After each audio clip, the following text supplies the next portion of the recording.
E hoje eu quero encerrar essa série com vocês, olhando para o final do capítulo de número 2. Então abra sua Bíblia comigo, nós vamos ler o capítulo de número 2, o versículo de número 23 até o final, versículo 27, e vamos iniciar o capítulo 3. O capítulo 3 nós vamos até o versículo de número 6. E hoje eu quero conversar com vocês sobre descanso. Esse será o tema do nosso sermão. Nós vamos compreender que o verdadeiro descanso não é encontrado em um dia da semana. Não é encontrado quando nós paramos de executar tarefas. O verdadeiro descanso é encontrado em uma pessoa. E essa pessoa se chama Jesus Cristo de Nazaré. É isso que Marcos vai explicar para a gente nesses versículos. Capítulo 2, versículo 23, diz assim, você acompanha comigo. Certo sábado, Jesus estava passando pelas lavouras de cereal. Enquanto caminhavam, seus discípulos começaram a colher espigas. Os fariseus lhes perguntaram, olha, por que eles estão fazendo o que não é permitido no sábado? Ele respondeu, vocês nunca leram o que fez Davi quando ele e seus companheiros estavam necessitados e com fome? Nos dias do sumo sacerdote Abiatar, Davi entrou na casa de Deus e comeu os pães da presença ou da preposição, dependendo da sua tradução, que apenas aos sacerdotes era permitido comer, e os deu também aos seus companheiros. E então lhes disse, o sábado foi feito por causa do homem, e não o homem por causa do sábado. Assim, pois, o Filho do Homem é Senhor até mesmo do sábado. Capítulo de número 3. Noutra ocasião, ele entrou na sinagoga e estava ali um homem com uma das mãos atrofiada. Alguns deles estavam procurando um motivo para acusar Jesus. Por isso o observavam atentamente para ver se ele iria curá-lo no sábado. Jesus disse ao homem da mão atrofiada, levante-se e venha para o meio. Depois, Jesus lhes perguntou, o que é permitido fazer no sábado? O bem ou o mal? Salvar a vida ou matar? Mas eles permaneceram em silêncio. Irado, olhou para os que estavam à sua volta e profundamente entristecido por causa do coração endurecido deles, disse ao homem, estenda a mão. Ele a estendeu e ela foi restaurada. Então os fariseus saíram e começaram a conspirar com os herodianos contra Jesus sobre como poderiam matá-lo. E esta é a palavra de Deus. Curve a sua cabeça, eu quero orar com você. Obrigado, Jesus, por hoje. Obrigado por tua igreja, pela vida destes irmãos que estão aqui. Obrigado por tua palavra, inspirada e autoritativa, lâmpada para os nossos pés. Que ela encontre um lugar no nosso coração e que ela produza frutos para a glória do teu nome. Nos ensina a compreender que o verdadeiro descanso não está nas coisas e nos faz lembrar que o descanso é uma pessoa, é o teu Filho, ó Deus, Jesus Cristo de Nazaré. É assim que oramos, gratos, em nome de Jesus. Amém. Em 2021, meus irmãos, alguns anos atrás, o mundo inteiro parou para assistir os Jogos Olímpicos de Tóquio. Eu particularmente adoro Olimpíadas e eu sou daqueles que ficam assistindo o dia inteiro, se eu puder, os jogos. Não importa o que estejam passando, eu fico ali assistindo os jogos. Eu nem sei, às vezes, direito as regras daqueles jogos que estão passando, mas eu fico assistindo, torcendo, porque eu fico encantado pela beleza dos Jogos Olímpicos. Sou daqueles que fica esperando o dia que vai inaugurar a Olimpíada, aquele show, aquele espetáculo. Eu acho muito bonito tudo aquilo. Em 2021, estava acontecendo as Olimpíadas de Tóquio. E todas as atenções do mundo estavam voltadas para aquele lugar. E estavam voltadas também para uma personagem, para uma atleta chamada Simone Biles. Ela deve aparecer aqui para você se lembrar dela. Essa era uma atleta americana da ginástica olímpica. O mundo inteiro estava olhando para ela porque ela era uma super atleta, uma super ginasta. Ela tinha 24 anos e ela já era a ginasta mais premiada da história dos Estados Unidos. E ela chegou às Olimpíadas como a favorita absoluta. Seu nível técnico era tão superior à das outras candidatas que a maior competição de Simone Biles não era com relação às outras, era com relação a si mesma. Ela estava nessa Olimpíada competindo consigo mesma. Quando ela deu uma entrevista para a BBC News, ela disse assim: eu estou tentando ser melhor do que fui na última vez. Eu estou tentando competir comigo mesma. Eu estou tentando vencer a mim mesma. Tamanho era o nível dessa candidata, dessa atleta. Mas o que ninguém esperava aconteceu em Tóquio. Simone chocou o mundo ao abandonar a final de ginástica por equipes. Ela estava preparada para participar com a equipe dos Estados Unidos, mas de repente ela anunciou que ela não ia participar da final. E não só isso, ela também anunciou que não participaria da final individual, que ela era super favorita para ganhar a medalha de ouro. E ela não estava machucada fisicamente, não havia nada com Simone Biles que a impedisse de participar. Quando perguntaram para ela, então, o motivo, por que você não vai participar das finais, em equipe e de forma individual? A sua resposta foi curta e foi direta. Ela disse o seguinte: eu tenho que me concentrar na minha saúde mental. Eu preciso cuidar da minha saúde mental. Simone Biles era uma atleta acostumada a conquistar medalhas. E ela escolheu parar. Ela não suportava mais a pressão de carregar o peso do desempenho, o peso da expectativa, o peso da perfeição, o peso da cobrança que eram colocados sobre ela. Então, mesmo não estando machucada por fora, ela entendeu que estava machucada por dentro. E era hora de parar. Ela precisava parar. Ela estava esgotada, cansada de ter que se provar, cansada de tentar ser suficiente, cansada de ter que provar para si mesma o seu valor. E essa história de Simone Biles faz a gente parar e refletir um pouco. Faz a gente se perguntar: quantos de nós mesmos vivemos exatamente como Simone Biles? Vivemos exatamente sob essa cortina de fumaça de autossuficiência e aprovação, tentando todos os dias provar que somos bons o bastante, correndo atrás de objetivos, correndo para vencer a si mesmos, vivendo para alcançar as expectativas que nós criamos sobre nós e aquelas que os outros têm sobre nós e até aquelas que nós achamos que Deus tem sobre nós. E passamos a vida, mesmo quando ninguém vê, esgotados, tentando alcançar essas expectativas.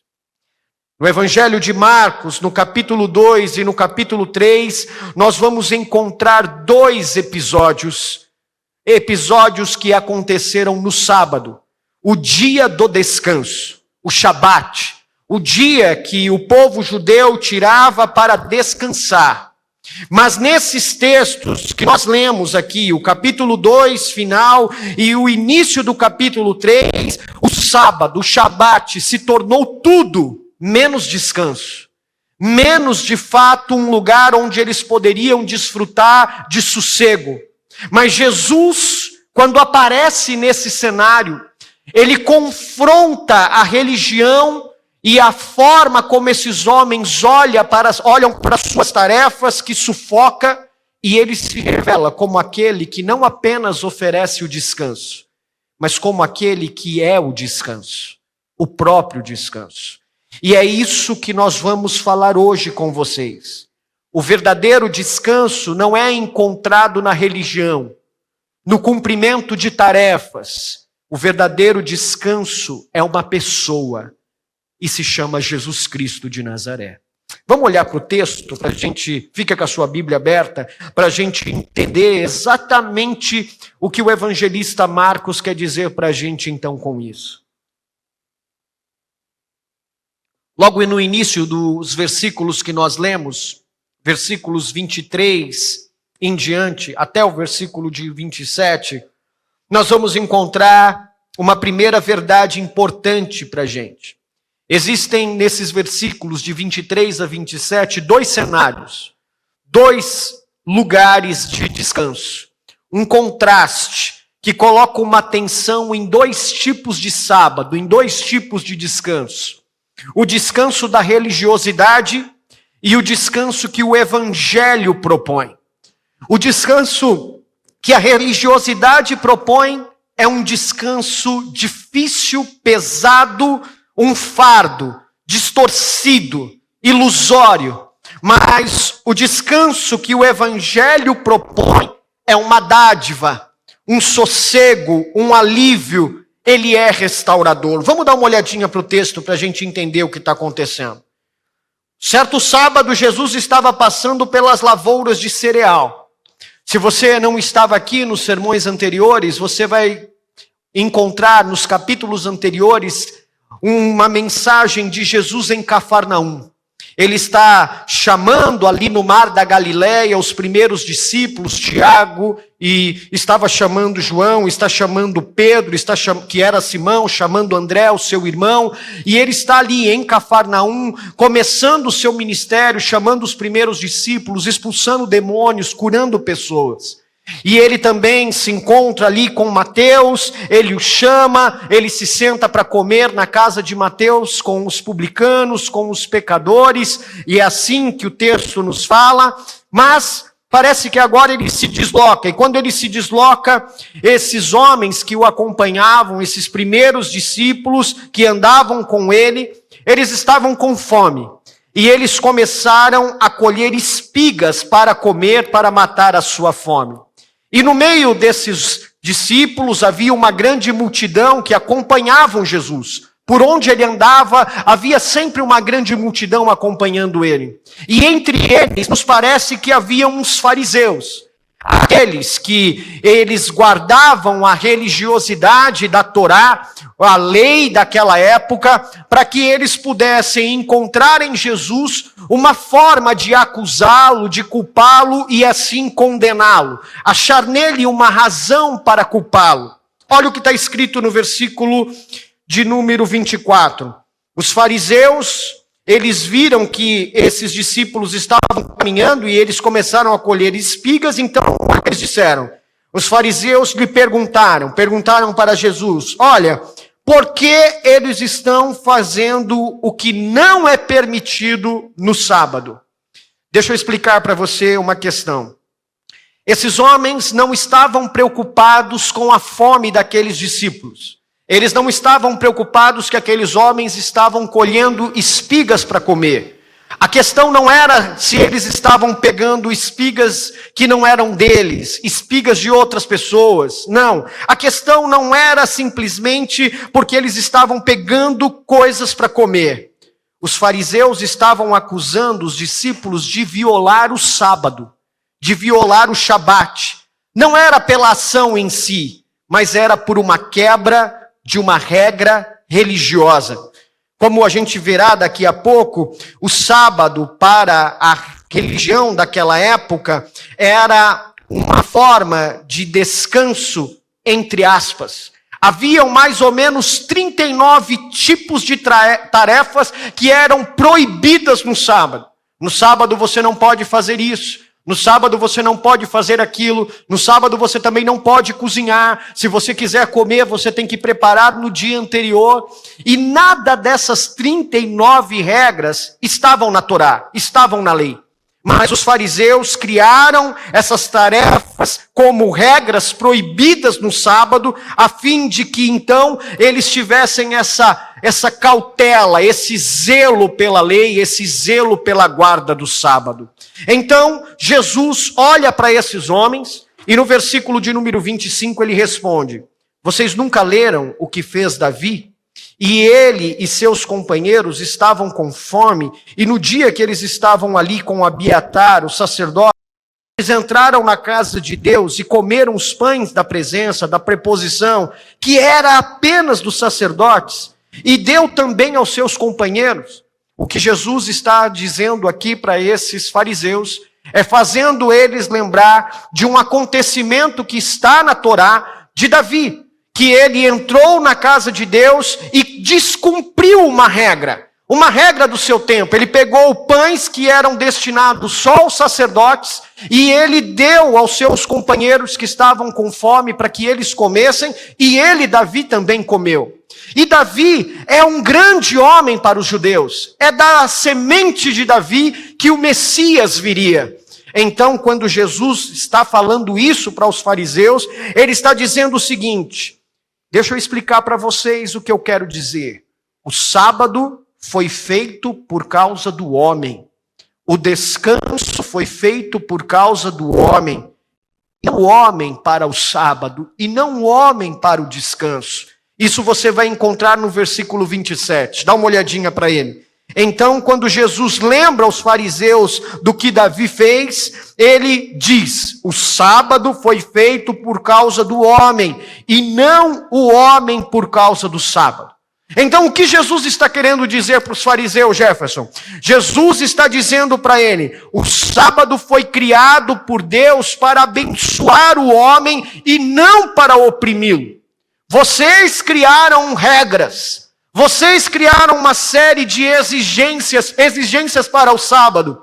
Mas a Torá, a vontade de Deus, não trouxe essas exigências. Vocês colocaram elas, colocando-as de forma que para se guardar o sábado era necessário fazer tais coisas. A religião havia transformado o sábado em um fardo, não em descanso. Você não pode fazer isso, você não pode fazer aquilo outro, porque apenas cumprindo tarefas e exigidas pela religiosidade, então você vai agradar a Deus. Isso não era descanso, isso era exaustão. Será que eu quebrei a regra 35? Será a 24? Puxa vida, e a 23? Qual que era a 24 mesmo? Eu não lembro. Isso não era descanso. Isso era um cumprimento de obrigações exaustivo demais. Essa é a lógica da religiosidade. A lógica da religião é: você precisa fazer, você precisa obedecer para ser aceito. E o resultado disso não é descanso. O resultado disso é culpa. O resultado disso é medo. O resultado disso é desespero. Porque nós nunca vamos conseguir cumprir a lei de Deus. Nós nunca vamos conseguir cumprir todas as exigências que foram colocadas pelos homens, não pela lei. Então, quando nós não conseguimos alcançar, quando nós não conseguimos atender às expectativas humanas, o que acontece conosco é desespero, é culpa. Puxa vida, e agora? Eu não sou aceito por Deus, eu quebrei a regra 39. Estava aqui, estava tudo certinho. No último minuto do sábado, quebrei a regra. E agora? Deus não vai me aceitar. Maldito pecador que eu sou. Ou senão, aquele medo desesperador de quebrar uma regra e não ser aceito por Deus. Esse é o fardo. Esse é o peso da religião que é autocentrada. Que prega para mim e para você que eu e você precisamos fazer para garantir a nossa aceitação diante de Deus. Porque se não cumprirmos as regras, se não fizermos, então Deus não nos aceitará. A obediência, ela não é por gratidão, é uma forma de autojustificação.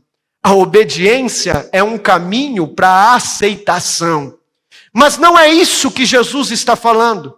Quando Jesus apresenta um outro tipo de descanso, ele diz para esses homens: até aqui, vocês têm feito perguntas e colocado exigências para os homens, mas não foi isso que Deus queria quando promoveu o descanso. Deus, quando criou o descanso, Gênesis, capítulo de número 1 e 2, ele não criou o descanso para que o homem fosse escravo dele. Aliás, ele primeiro cria o homem, e quando termina toda a obra da sua criação, depois ele faz o descanso, para que o homem possa gozar e desfrutar do descanso. Então o Senhor Jesus, no versículo 27, ele traz isso à tona. Ele subverte a forma como a religião impõe sobre nós regras e exigências, a fim de que a gente acredite que só cumprindo seremos aceitos. E ele diz no versículo 27, deixa eu colocar o coração de vocês no lugar certo. O sábado foi feito por causa do homem. O descanso foi feito por causa do homem e não o contrário. Não é o homem que foi feito por causa do sábado e por causa do descanso. O Senhor Jesus, o Evangelho, ele inverte a lógica e ele diz: em Cristo, você não precisa fazer para ser aceito. Você já é aceito, independente de quem você é. Você não é aceito por Deus pelos seus méritos. Você não é aceito por Deus pelos seus acertos. Você é aceito por Deus porque seu amor leal te encontrou apesar de você. E isso não nos traz medo, isso não nos traz culpa, isso não nos traz desespero por não cumprir regras. Isso nos traz gratidão. Isso nos traz alegria. E nisso reverte em uma obediência voluntária. A gente não obedece para ser aceito. A gente obedece porque mesmo sem merecer ele nos alcançou. Então nosso desejo é em resposta ao que ele fez por nós. Nossa obediência é em resposta ao que Cristo fez por nós. A obediência então agora é resposta de amor, não de um cumprimento de tarefas. Não é uma moeda de troca. Não é fazer para ser aceito. É porque eu já fui aceito. E porque eu fui aceito, eu amo o meu Senhor, que mesmo sem eu merecer me encontrou. E por isso eu desejo viver uma vida que o agrada e que o obedece. O Evangelho aqui, então, quando Jesus coloca essa resposta, ele devolve ao sábado, ao Shabat, ao descanso, o seu propósito original. E ele diz assim: o sábado, o descanso é um presente de Deus para você. Você deve descansar não sobre a ideia da religiosidade que exige de você um cumprimento de tarefas, para que você seja aceito. Não, você deve descansar porque você já foi aceito, apesar de quem você é. Deixa eu te dizer uma coisa. Você não precisa mais se provar o tempo todo para Deus. Não, você não precisa. Você não precisa vir à igreja para que Deus te aceite, embora você deva vir para a igreja. Você não precisa cumprir as disciplinas espirituais de orar, ler a Bíblia, jejuar e ter comunhão com os irmãos, com Deus, para que você seja aceito. Você deve fazer isso porque você já foi aceito por Deus e agora você é uma nova criatura. E como nova criatura, você deseja viver para a glória de Deus e agradar o seu Senhor. Então, agora, sobre essa perspectiva, quem crê no Evangelho não precisa mais firmar a sua identidade, os seus valores, a partir das coisas que faz, mas a partir de Cristo Jesus e o que Ele já fez na cruz por nós. O Evangelho, então, não chama você a fazer mais coisas para Deus. Ele te convida a descansar naquilo que Jesus Cristo já fez por você, na obra da cruz. Essa é a primeira verdade que você precisa saber. Mas, como eu descanso, Jefferson? Como eu posso desfrutar disso? Como eu posso olhar para mim e desfrutar dessa verdade? No versículo 28, o Senhor Jesus vai trazer uma verdade absoluta para nós. E nos vai fazer compreender que o descanso é um dom. E nós não recebemos ele porque merecemos, mas recebemos de graça, porque ele é o Senhor do sábado. Ele é o Senhor do descanso. Vamos olhar para o versículo 28. No versículo 28, o Senhor Jesus diz assim para nós: assim, pois, o Filho do Homem é Senhor até mesmo do sábado. Veja, o Senhor Jesus está agora criticando esses homens pela forma como eles acreditam que eles devem viver o sábado. E ele está dizendo, não é dessa maneira que vocês devem viver o descanso. Esse descanso que vocês estão pregando, na verdade não é descanso, é fardo.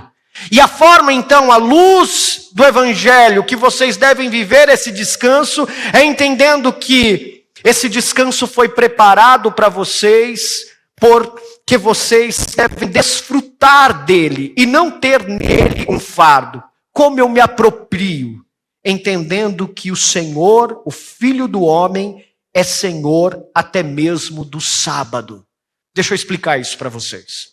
A palavra sábado, ela vem do hebraico, do original, e ela é Shabat. Essa é a palavra, Shabat. E a gente traduz como sábado. E o que significa isso, Jefferson? Essa palavra significa cessar, significa parar. É literalmente deixar de fazer. Significa parar de fazer o que a gente está fazendo, cessar o que está fazendo. Então, toda vez que a gente vê Shabat, é isso que a gente está querendo compreender. Cessar, parar. Mas a teologia bíblica, quando a gente olha para essa palavra e entende ela à luz de toda a narrativa bíblica, a teologia bíblica aponta para nós que o Shabat, o sábado, tem uma compreensão mais profunda do que simplesmente cessar e do que parar. É mais profundo do que isso. E quando a gente analisa toda a palavra de Deus para entender Shabat, a gente descobre que essa ideia de descanso tem a ver com Shalom. Shalom é aquele cumprimento que os judeus fazem uns com os outros quando eles se veem. A gente diz a paz do Senhor, graça e paz, não é isso? É assim que a gente se cumprimenta. A paz do Senhor, irmão, graça e paz. É assim. O judeu fala Shalom. E o que significa Shalom? Shalom significa um estado de paz. Shalom significa um estado de contentamento, de satisfação, de contentamento, de abundância em todas as dimensões da vida. Então, Shabat, ele aponta para um descanso que não é só parar uma atividade, que não é só cessar uma tarefa, mas tem a ver com uma coisa muito maior, muito mais profunda, muito mais completa. Tem a ver com um descanso muito maior. Tem a ver com Shalom.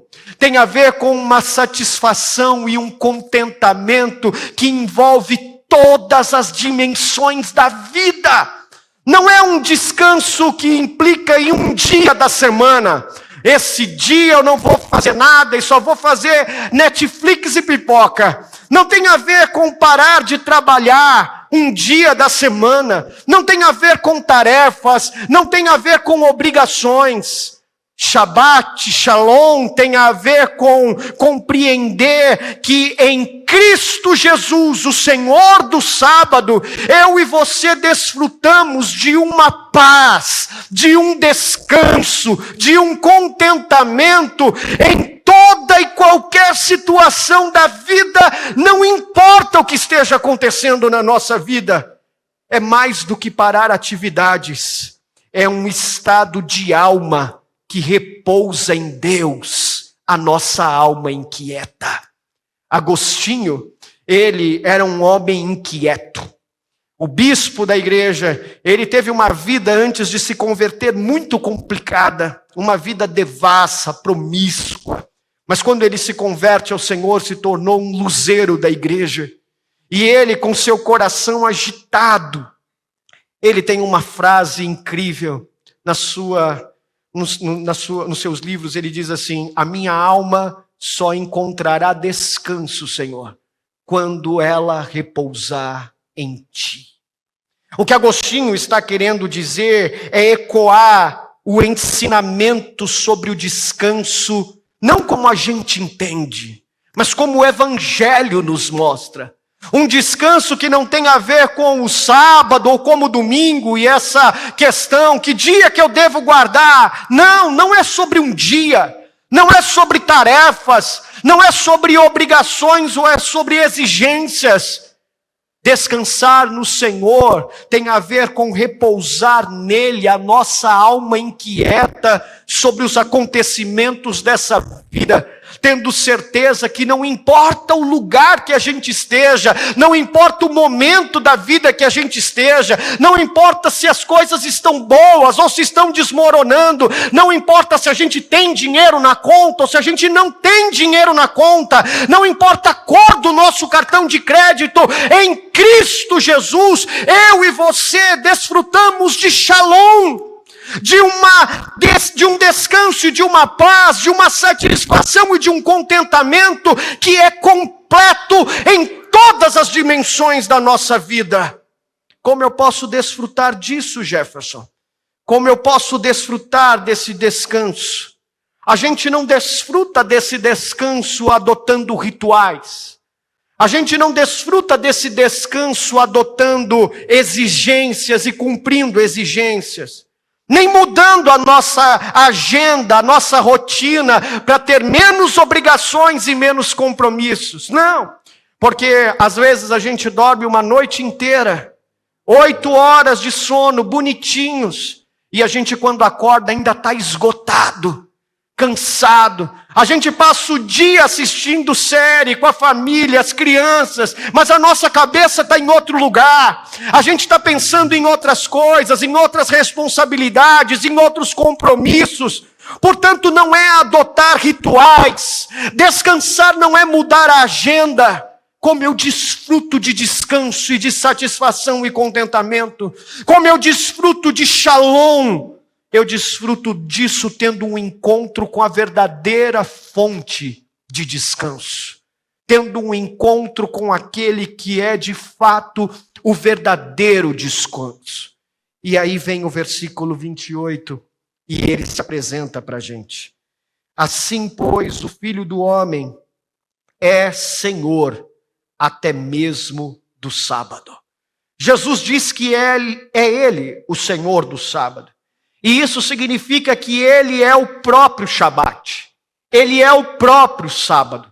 Ele é a fonte de descanso profundo que eu e você tanto precisamos. A gente não precisa de um dia da semana apenas. A gente não precisa mudar as nossas agendas. Tudo isso é importante. Tudo isso é legal. Sim, para a nossa saúde emocional, física, todas essas tarefas são importantes. Mas eu e você só vamos encontrar verdadeiro descanso da nossa alma quando ela repousar em Cristo Jesus. Porque então você vai entender que as contas podem estar atrasadas, mas você fez tudo o que você podia. Agora compete a você descansar no Senhor que você serve, porque é Ele que tem a provisão. É Ele quem cuida dos pássaros, é Ele que cuida dos animais, é Ele que veste as árvores do campo, porque é Ele que é Senhor sobre todas as coisas. Ele oferece um descanso que não depende de resultado. Ele oferece um descanso que não depende de produtividade. Ele oferece um descanso que não depende do seu reconhecimento ou autorreconhecimento. Das pessoas te enxergarem, delas te verem, dos tapinhas nas costas. Não. Ele te oferece um descanso que depende de comunhão com Ele, de andar com Ele, de saber quem Ele é. Quando Jesus diz que Ele é o Senhor do sábado, Ele está dizendo: eu sou o seu descanso. O verdadeiro descanso, então, não é uma ideia, não é um conceito, não é um dia, não é livrar-se de tarefas, é Jesus Cristo de Nazaré. E por que ele pode te garantir isso? Olha o final do versículo 28. A gente corre o risco de passar batido sobre essa expressão. Ele diz o seguinte: porque eu, o Filho do Homem, é Senhor. E ele diz o seguinte: até mesmo do sábado. Não é curioso que o evangelista Marcos, ele fez essa expressão, até mesmo do sábado? Por quê? Olha que interessante. Porque ele é Senhor sobre todas as coisas. E a gente não se percebe no meio do caos que a gente vive, olhando para Deus como a fonte, Cristo Jesus, a fonte do nosso descanso. Então vem o evangelista e diz: olha, ele é Senhor até mesmo do teu descanso. E Marcos já mostrou para nós isso. Se você não estava aqui nos domingos passados, Marcos mostrou para nós que ele é Senhor sobre outras coisas também. No capítulo 1, versículo 27, Marcos mostrou para a gente que ele é Senhor sobre os espíritos, sobre os demônios. Quando ele expulsa os demônios, ele é Senhor sobre os demônios. Cala-te, sai dela. Então, ele mostrou para nós também que ele é Senhor sobre as doenças. No versículo 34 do capítulo 1, quando ele curou, ele é Senhor sobre as doenças. E no versículo de número 5 do capítulo 2, ele mostrou para nós, o evangelista, que ele é Senhor sobre os pecados. Quando ele olha para aqueles homens e ele perdoa os pecados, ele diz: não são os sãos que precisam de médico, são os doentes que precisam de um médico. E agora o evangelista olha para nós e diz assim: olha, ele é Senhor sobre todas essas coisas, mas ele é também Senhor sobre o sábado. Isso significa que Jesus é Senhor sobre todos os tipos de cansaço humano que nós podemos experimentar.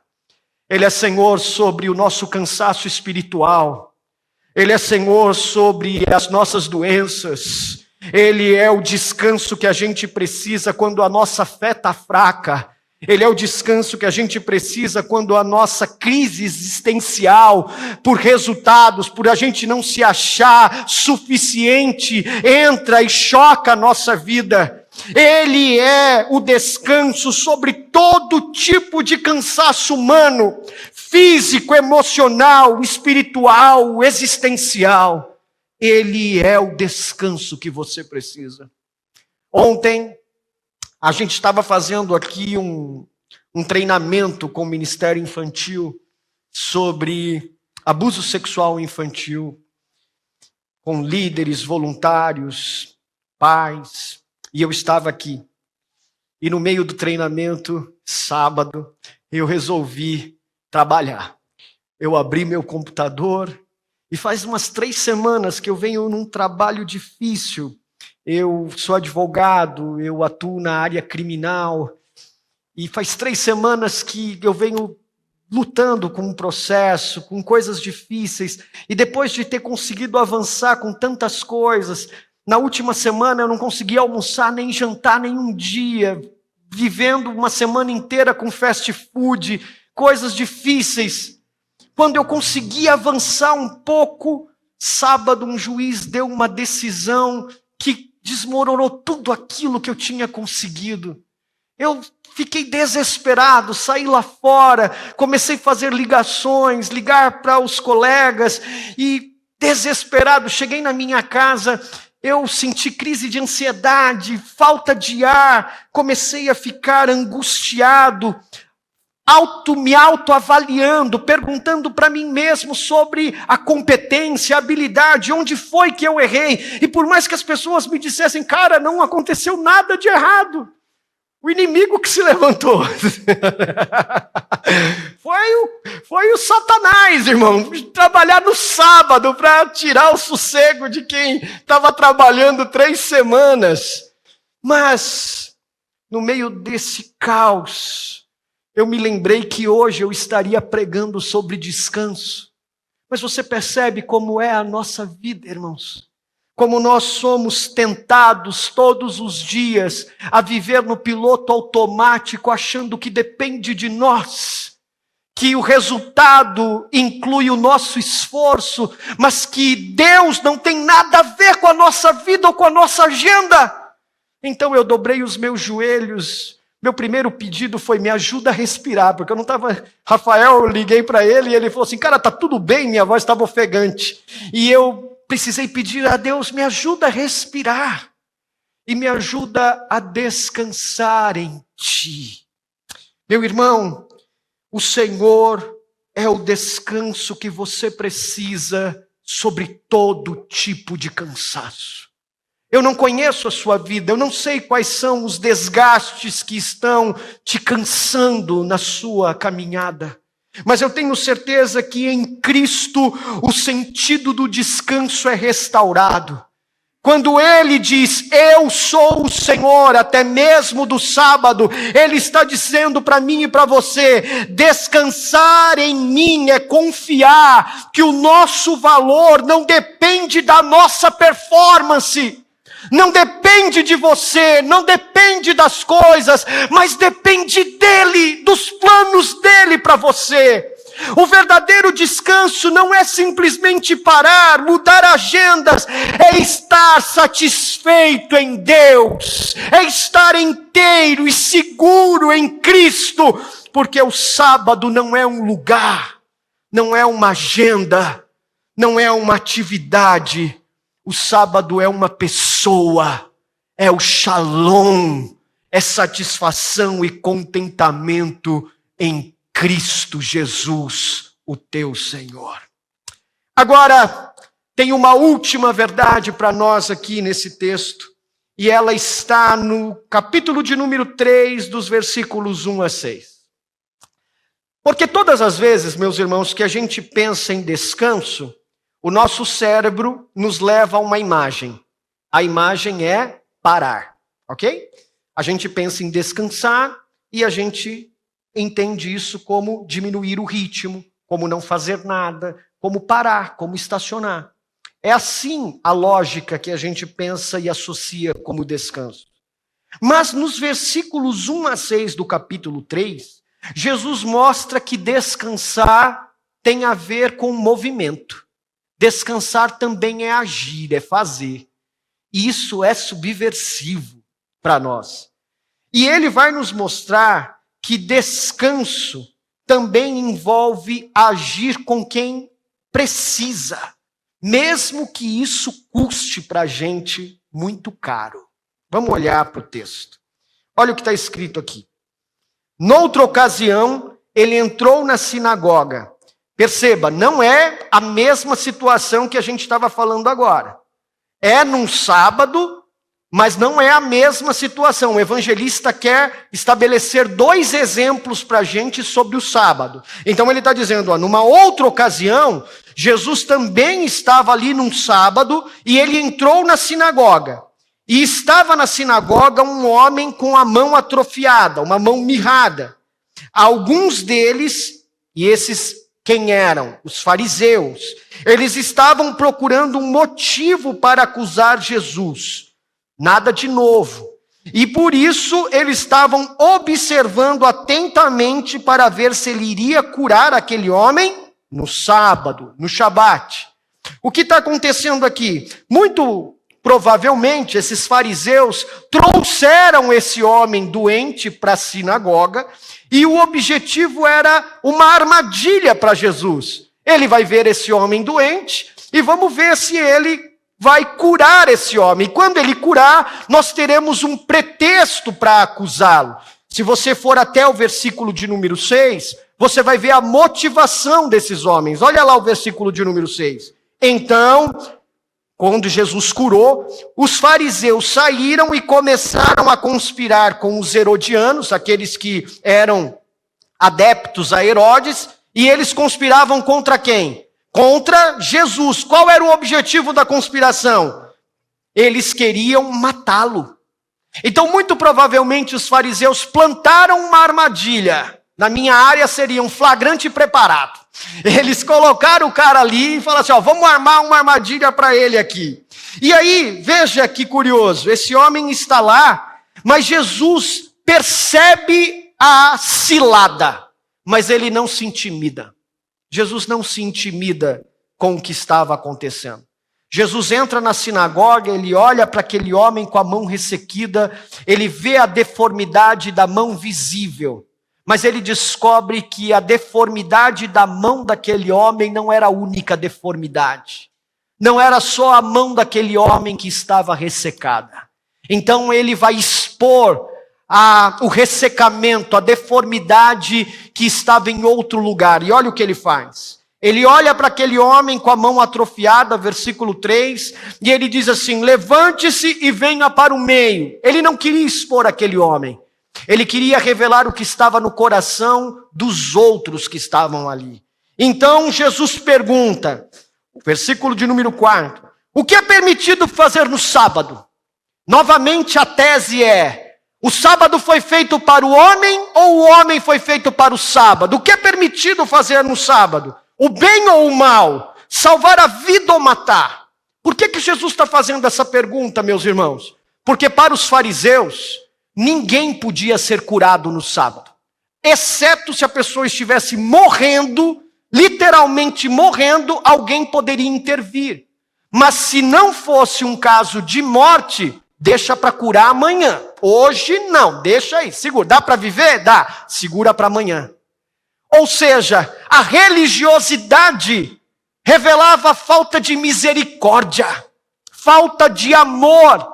Então, que Jesus, quando pergunta aqui para esses homens o que é permitido fazer, o bem ou o mal, salvar ou matar alguém, ele está revelando que o que estava mirrado, o que estava deformado, não era só a mão daquele homem, mas era o coração daqueles fariseus.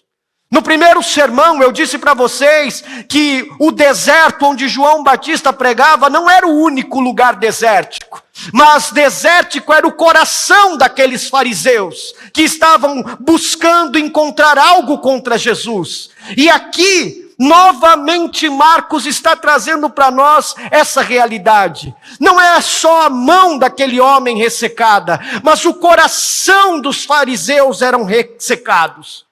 A religião da performance, ela não reconhece pessoas. A religião da performance, do cumprimento de exigências, ela não reconhece a necessidade do outro. Ela não vê sofrimento, ela vê uma oportunidade para condenar. Aham, olha lá, tá vendo? Não fez isso, né, seu pecador miserável?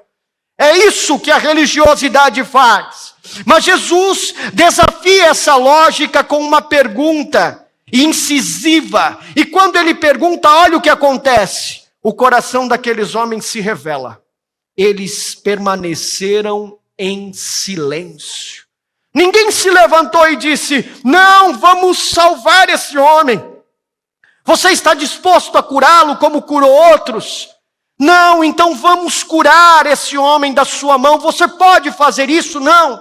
Eles se silenciam, porque a religião legalista, a religiosidade, não sabe responder com misericórdia.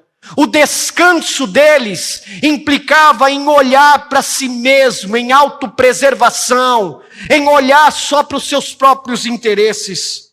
Então Jesus quebra essa lógica. E como ele faz isso? Olha o versículo de número 5.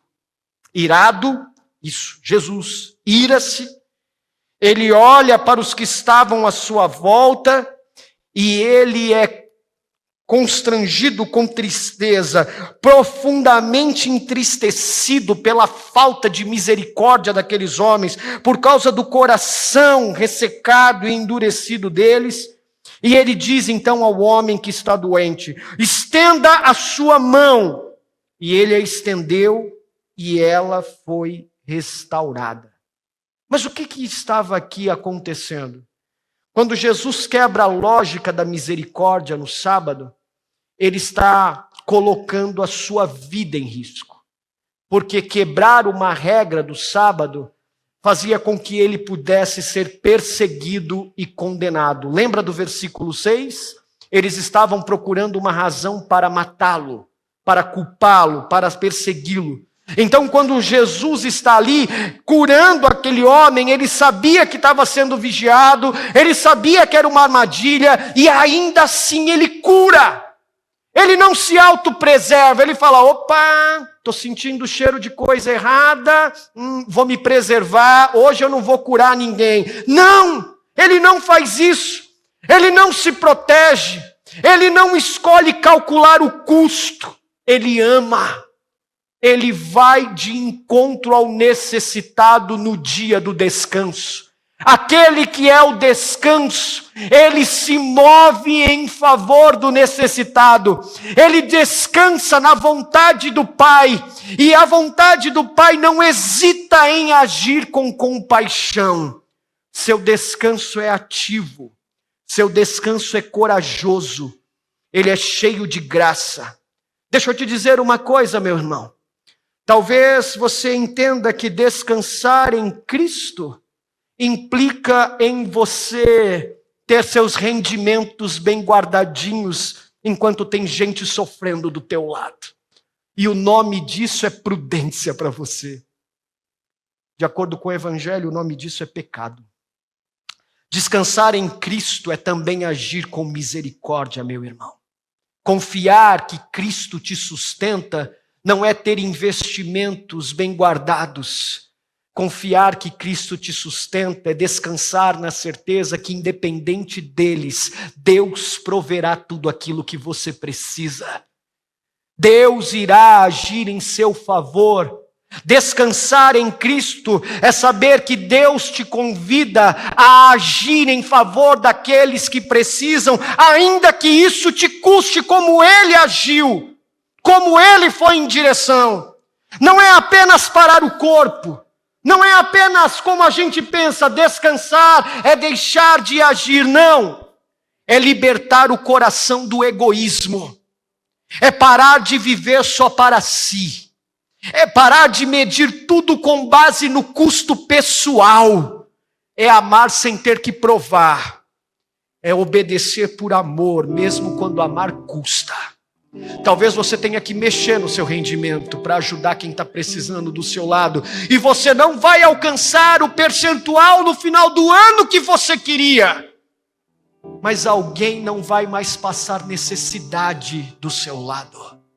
E você continuará descansando naquele que é o Senhor do descanso. Porque é Ele quem cuida de você. O descanso do Evangelho nos liberta não apenas do ativismo, mas do egoísmo e da nossa covardia, de confundir prudência com pecado. O descanso do Evangelho nos dá coragem para estender a mão, porque a gente sabe que a mão de Cristo já foi estendida por nós. Jefferson, como eu posso viver isso? Ao fim da sua grande obra da criação, o Senhor Deus, quando completou tudo, Ele pôde descansar. Ele descansou. E viu Deus que tudo era bom e Ele descansa. De maneira semelhante, no final da sua grande obra também da redenção, pendurado numa cruz, Jesus declarou, João capítulo 19, está consumado. E João diz assim, que depois de dizer isso, ele descansou. Mas repare numa coisa, Jesus não estava descansando da dor, não. Jesus não estava descansando do sofrimento físico. Na cruz, ele estava encerrando uma obra muito mais profunda. Na cruz, Jesus estava redimindo algo muito mais profundo. A obra que existe por trás de todas as nossas obras. Por trás de tudo aquilo que eu e você tenta fazer. Na cruz, Jesus estava redimindo a obra silenciosa que nos esgota. Aquela que diz para mim e para você, você deve tentar mais um pouco. A tentativa constante de provar nosso valor. A insegurança crônica de nunca ser bom o bastante, o medo de falhar, a busca por aceitação, o nosso narcisismo, a necessidade de provar para nós mesmos que a gente pode, para os outros ou para Deus. Na cruz, Jesus estava dizendo: meu filho, minha filha, essa obra acabou, está consumado, eu terminei por você, você pode descansar, acabou. Deus está satisfeito com você, porque está satisfeito com o que Cristo fez por você na cruz. E isso te permite também ficar satisfeito. Shalom. Satisfação e contentamento com a vida que Ele te deu, com o lugar que Ele te colocou, com o ritmo da vida que você está vivendo, cansado com os filhos de 3 anos. Os médicos podem te recomendar dormir mais um pouco, tomar um remédio. A rotina pode te recomendar férias, e tudo isso é bom quando a gente precisa. Mas se você não descansar na cruz, sua alma nunca descansará de verdade. O verdadeiro descanso é saber que não precisamos mais provar nada. Em Cristo tudo já foi feito e está consumado. E você pode descansar. Se você quer descansar hoje e a partir disso agir em misericórdia, eu quero te convidar a orar e pedir para Deus: me ajuda a desfrutar de descanso em Ti hoje. Curva a sua cabeça. Obrigado, Senhor. Obrigado pela cruz. Obrigado porque Teu grito na cruz de está consumado é porque a obra redentora nos trouxe descanso. Um descanso muito mais profundo, muito maior do que imaginamos. Um descanso que nos liberta da nossa autossuficiência. Um descanso que nos liberta da nossa tentativa constante de provar nosso valor. Da nossa insegurança de nunca sermos bons, do nosso medo de falhar, da nossa busca por aceitação, da nossa necessidade de se autoprovar. Obrigado pela cruz, Jesus.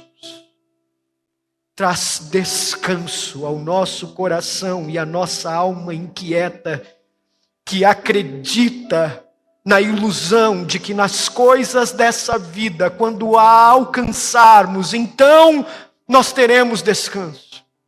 Quando a promoção vier, quando a meta vier, quando terminarmos o curso, não, Deus, não são as coisas dessa vida que nos trarão segurança e descanso. Nós encontraremos descanso quando a nossa alma repousar em Ti, Senhor. Leva-nos para esse lugar seguro. Faz nosso barco atracar nesse porto seguro que é o Senhor. E quando isso acontecer, que a nossa alma encontre shalom, satisfação e contentamento. Não importam as circunstâncias da vida. Não importa em que ritmo a gente esteja, em que momento da vida a gente esteja. Que a gente desfrute da verdadeira paz e contentamento que só o Senhor pode nos dar. É assim que oramos, em nome do Teu Filho Jesus. Amém.